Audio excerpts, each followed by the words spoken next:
Estevão, discípulo de Cristo, foi o primeiro mártir. Ele foi um dos 7 diáconos em Jerusalém. Um homem cheio de fé e da sabedoria de Deus.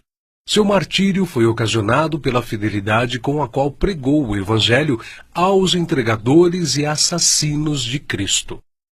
Foram excitados eles a tal grau de fúria que o expulsaram para fora da cidade e o apedrejaram até matá-lo. E apedrejaram a Estevão, que em invocação dizia: Senhor Jesus, recebe o meu espírito. E pondo-se de joelhos, clamou com grande voz: Senhor, não lhes imputes este pecado. E tendo dito isto, adormeceu. O próximo mártir que encontramos no relato de Lucas, no livro dos Atos dos Apóstolos, é Tiago, filho de Zebedeu. Ganhava vida como pescador, mas quando Cristo o chamou para ser seu discípulo, abandonou sua profissão, seu pai, seu barco e seguiu a Jesus. Por ordem de Herodes Agripa, foi preso e decapitado em Jerusalém em meados dos anos 42 e 44, tornando-se assim o primeiro dos apóstolos a receber aquele cálice que ele mesmo tinha dito ao Salvador que estava disposto a beber.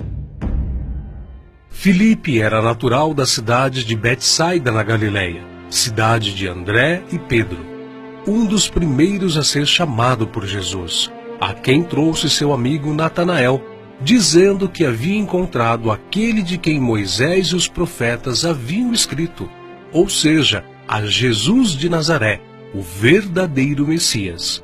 Historiadores afirmam que Filipe pregou na Frígia e foi apedrejado em Hierápolis. Tiago, chamado Menor, filho de Alfeu, evangelizou nas regiões da Palestina e no Egito. De acordo com escritos primitivos, foi martirizado com a idade de 99 anos, no ano 62 da era cristã, espancado e apedrejado pelos judeus, os quais usaram de um cacetete para feri-lo no crânio com requintes de crueldade. Também chamado Filho da Consolação, Barnabé era levita, natural de Chipre, um homem cheio do Espírito Santo. Foi companheiro de Paulo em muitas viagens. Vendeu seus bens e terras para ajudar os apóstolos na missão de pregar o Evangelho. Segundo a história nos conta, Barnabé foi torturado, arrastado com uma corda amarrada ao seu pescoço e depois queimado vivo. Evangelista Marcos. Foi ele quem, na companhia do apóstolo Pedro, escreveu o primeiro dos 4 evangelhos. Relatos contam que pagãos o arrastaram pelas ruas de Alexandria ao ponto de ser despedaçado. Simão Pedro era pescador em Cafarnaum, onde morava com sua sogra. Seu irmão André o levou até Cristo. Logo depois foram chamados a deixarem suas redes para se tornarem pescadores de homens, e eles deixaram imediatamente as suas redes e o seguiram. Em sua primeira pregação em Jerusalém, após a descida do Espírito Santo, se converteram à fé quase 3.000 almas em um único dia. Em outra ocasião, foi preso junto com o apóstolo João. Foi açoitado e advertido a nunca mais falar no nome do Senhor Jesus. Mas ousadamente respondeu: mais importa obedecer a Deus do que aos homens. Entre muitos outros santos, o bem-aventurado apóstolo Pedro foi condenado à morte e crucificado em Roma por ordem de Nero.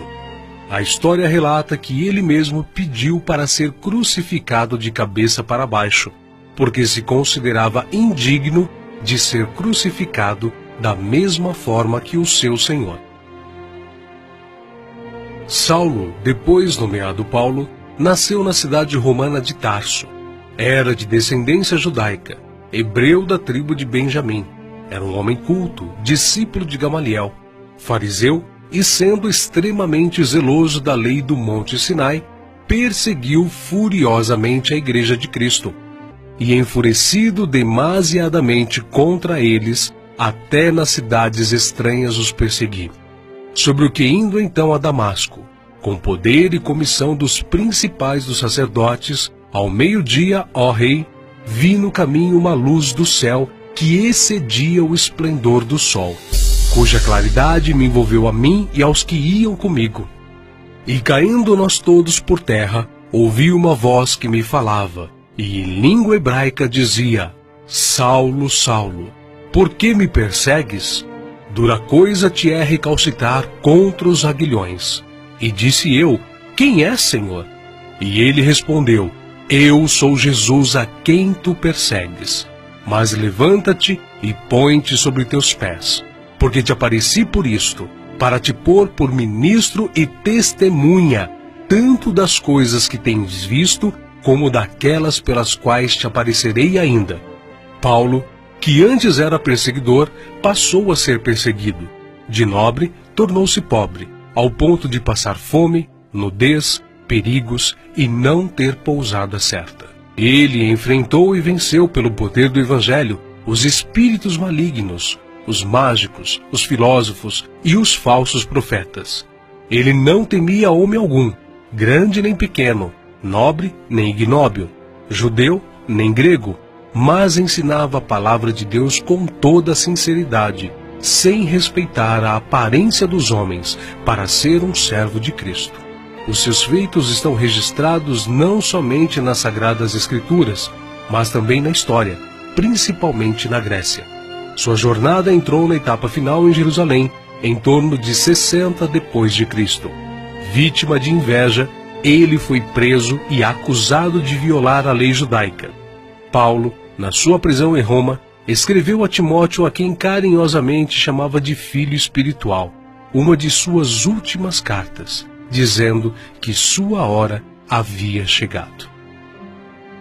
Porque eu já estou sendo oferecido por aspersão de sacrifício, e o tempo da minha partida está próximo.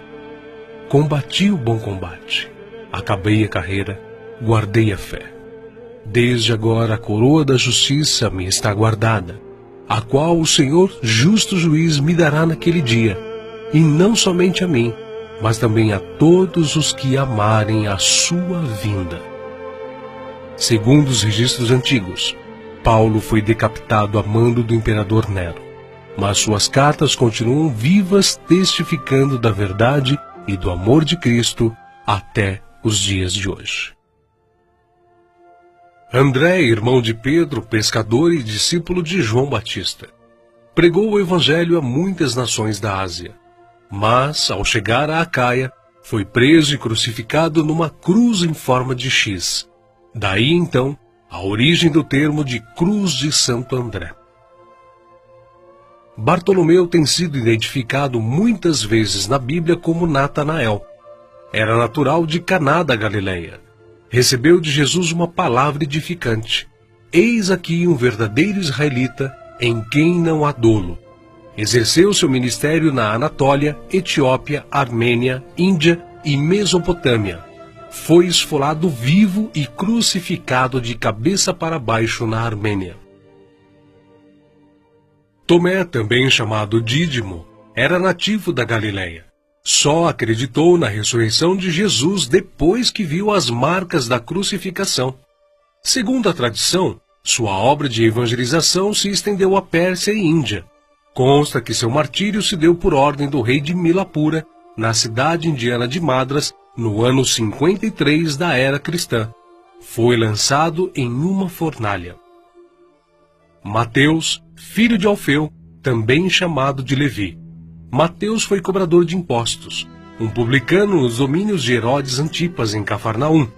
Os publicanos eram odiados pelos judeus, os quais consideravam esta profissão desonesta, pelo fato de se sentirem obrigados a terem que pagar impostos aos romanos. Mateus ganhava vida nesta profissão, mas Cristo o encontrou, ordenando-o que o seguisse. Mateus então abandonou seu emprego público, deixando tudo para seguir ao Senhor. Escreveu seu evangelho na língua hebraica, que foi depois traduzido para o grego por Tiago o Menor. Mateus percorreu a Judéia, a Etiópia e a Pérsia, pregando e ensinando. Segundo alguns historiadores, ele foi cravado na terra e decapitado na Etiópia. Simão Zelote era um homem que pertencia a um grupo de pessoas insurgentes, revolucionários contra o governo de Roma. Foi crucificado no fim da perseguição iniciada por Nero. Matias foi escolhido pelos apóstolos a preencher a vaga deixada por Judas. Quanto ao seu martírio, alguns escritores afirmam que os judeus o acusaram de ter blasfemado contra a lei e contra Moisés, sendo por isso sentenciado pelo sumo sacerdote a ser amarrado numa cruz e apedrejado, e por último, decapitado. O médico e evangelista Lucas foi autor do evangelho que leva seu nome e do livro de Atos. Viajou com Paulo por vários países. Relata a história que ele foi pendurado em uma oliveira pelos idólatras sacerdotes da Grécia. João, o discípulo amado, era irmão de Tiago e também pescador. Quando Cristo o chamou, ele não hesitou em imediatamente deixar suas redes, o barco e seu pai, junto com seu irmão. Foi com Pedro e Tiago, um dos discípulos mais íntimos do Senhor. Mas, sendo da vontade de Deus que seus filhos cheguem à glória através de muita tribulação e grandes dificuldades, João também não escapou. Foi enviado de Éfeso a Roma, sendo lançado num caldeirão de óleo fervente. Escapou de forma milagrosa e sem dano algum. O imperador Domiciano o enviou depois à ilha de Patmos, local destinado aos piores infratores da sociedade na época, onde recebeu então as visões do Senhor escritas no livro de Apocalipse. Nerva, o sucessor de Domiciano, o libertou. Foi o único apóstolo que escapou de uma morte violenta, morrendo de velhice. E apesar de todas essas contínuas perseguições e terríveis castigos, a igreja crescia e se espalhava por todo o Império Romano, arraigada na doutrina dos apóstolos e regada com o sangue dos santos. Tertuliano, um dos escritores da antiguidade, chegou ao ponto de dizer: "O sangue dos mártires é como a semente da igreja."